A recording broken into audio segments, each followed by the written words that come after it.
More and more basketball players are opting out of attending college following high school graduation and are instead heading overseas. We will tell you the latest athletes jumping to the pros. This is myGSPN Recap. Good afternoon, guys. Chris Gonzalez, and we would like to welcome back to the set Robert Brown. How you been, my man? Can't complain. Thanks for having me. The show is brought to you by Garden Grocer and Central Florida Chem-Dry. That's right, and we have a very exciting show for you guys coming up, talking about some of the things that are going on in high school basketball and how some players are kind of skipping college, heading overseas. But before we get into all that action, I want you guys to go ahead and make sure that you're following us along on all of our social media handles. Twitter at myGSPN Sports, Instagram at myGSPN, and go ahead and click that subscribe button down below this video to stay up to date with all of your sports news. And Rob, let's get into it. This NBA collective bargaining agreement, it is not new news at all. No, it is not. But we have a lot of players in the class of 2019 really shaking things up and taking, a non-traditional route to get to the NBA. That's right. And with the NBA's rule that you have to opt out of, you have to be out of high school for at least a year to enter the draft.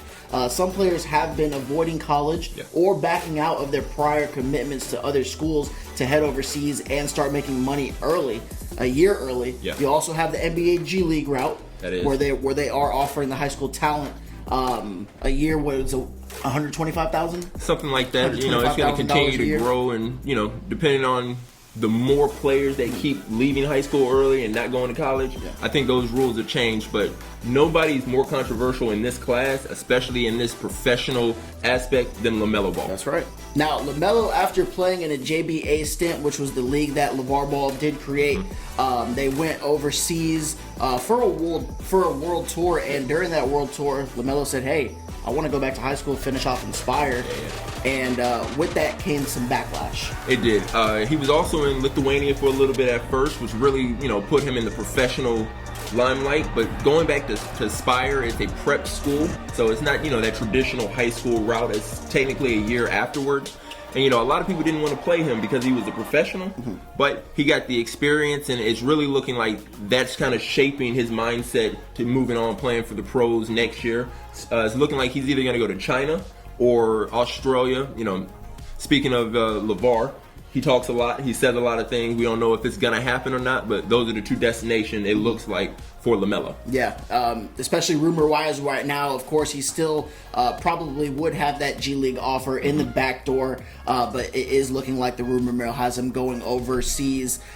Something that I did hear was him playing alongside RJ Hampton. Yeah, that would actually in the New Zealand basketball league. So. Absolutely fantastic. RJ Hampton, the number 5 ranked player in the class of 2019. For a while, it was looking like he was going to join Penny Hardaway at Memphis and add to that number 1 overall recruiting class, but he signed his contract in New Zealand. He's going to be playing in that New Zealand Australian basketball league, and I think it'll be really good for him. He'll be a top pick in the following draft when he's eligible. So we'll see how it goes for him. And aside from Melo, this was the first big name to make this decision. He really broke headlines with the decision of not going to college and opting to play overseas. And it's kind of started almost a domino effect, it seems like. Definitely. A few years ago, we had a couple players here or there do it, but this 2019 class, there are currently 4 players who will be skipping college. Outside of RJ Hampton, Jalen Lecque went to Brewster Academy.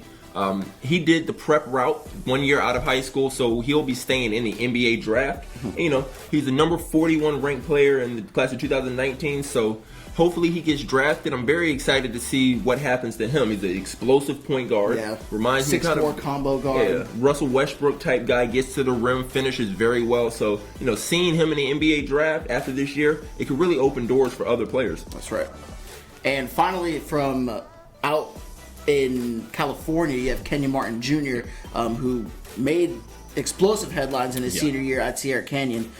He just decommitted from Vanderbilt, so he was supposed to be heading there, and he's also going to be taking his talents overseas. He was going to play for Jerry Stackhouse, who was, NBA All-Star, 2-time All-Star. His father, obviously a former number 1 overall pick and a 1-time All-Star with the New Jersey Nets.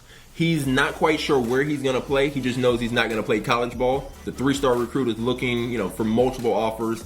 And, exciting to see where he lands. He has NBA potential with his size, with his athleticism, and with his background. So, what happens to him is probably going to be the most intriguing because he doesn't have the name that the other guys have. That's right. Now, coming up to this upcoming draft, a lot of draft stocks recently have put out that LaMelo Ball is projected at number 3 overall. What are some of your thoughts about that? I mean, I know you're not the biggest LaMelo Ball fan for various reasons, but he is standing now at 6'8". A lot of draft boards have him up at 6'8", and we're going to see how he does. He just joined the Drew League. He balled out 25 points his first game. 6 assists 11 assists with that. It was 11? It was 11. Double-double in his first game in the Drew League, which is one of the biggest off-season men's leagues. I would probably say it's the best off-seasons men's league. We've had, huge competitions. Kobe and James Harden went at it for a while. DeMar DeRozan goes out there. Paul George. Yeah. So seeing him in this Pro-Am and what he can do against pro players, I can see a number 3 pick. No, I'm not a fan of his. I don't really like the style of play. I don't like that he doesn't play defense. But the NBA is about offense and about getting buckets. And LaMelo does that. He shoots the ball from deep. He gets to the rim, and he's flashy. So he'll definitely sell tickets. That's right. Yeah. Now, for somebody that you have an interesting story to where you did play college ball. You played 4 years. Yeah. And then you ended up going overseas. How was your experience with that? Overseas isn't for everybody, but it's definitely an experience that, I absolutely loved being able to see different countries, but more importantly, being able to see different playing styles. I got to play against guys that were younger, kind of like LaMelo when he went to Lithuania. Yeah. You'll play against 16, 17-year-olds with that amount of talent, and you get to see them develop. So, going overseas for LaMelo, for the rest of these guys, they're looking to kind of be like a Luka Doncic who played in Europe, and you see the experience Europe gave them getting to the NBA.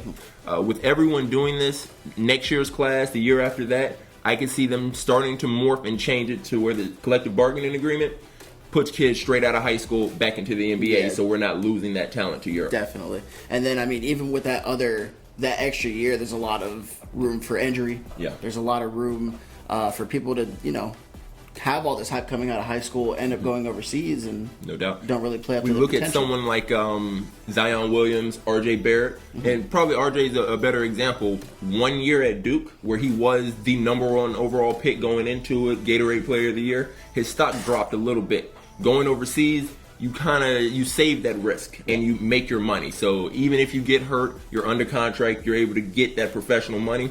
And basketball is really one of the only sports that they tell you can't make money when you're ready to. So we see people like LeBron came in the league, Kobe came in the league, T-Mac, they were ready to play.